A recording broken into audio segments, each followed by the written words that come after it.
Let's talk about the Cold War era, a time when the globe was split in two after World War II. Imagine a world where the United States and the Soviet Union are at opposite ends of a giant chessboard, each trying to outmaneuver the other without knocking over the pieces. This period didn't have outright battles between the two, but rather a tense standoff that lasted for decades. The creation of the United Nations was supposed to help countries get along, but deep differences between the US and the USSR led to a division, especially in Europe.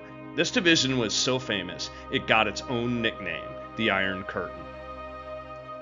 After World War II, the US and USSR were top dogs, but they couldn't agree on how to run the post-war yard. The US liked the idea of free market democracy. Think freedom of choice in markets and government, while the USSR was all about communism, where the government makes most decisions. Europe became the line in the sand, with countries either leaning towards Team US or Team USSR. Imagine Berlin as a city with a literal split down the middle, which shows the bigger picture of Europe's division into democratic and communist zones.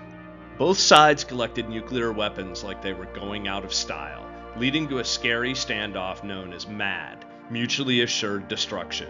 Nobody wanted to actually use the weapons for fear of total annihilation.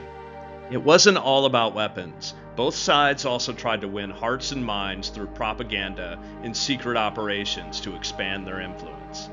The US and USSR didn't fight directly, but supported opposing sides in conflicts in Asia, Africa, Latin America, and the Caribbean. Noteworthy ones include the Korean War, Vietnam War, Yom Kippur War, and the Soviet invasion of Afghanistan.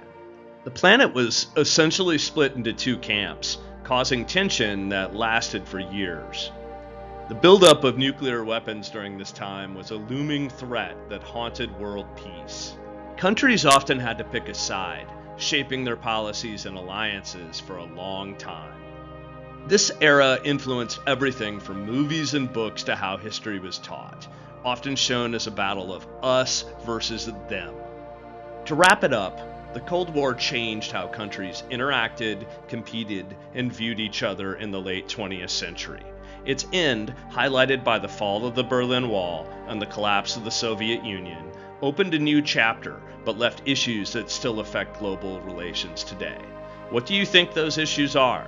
Tell us in the comments, share with your friends, like the video, and subscribe for more.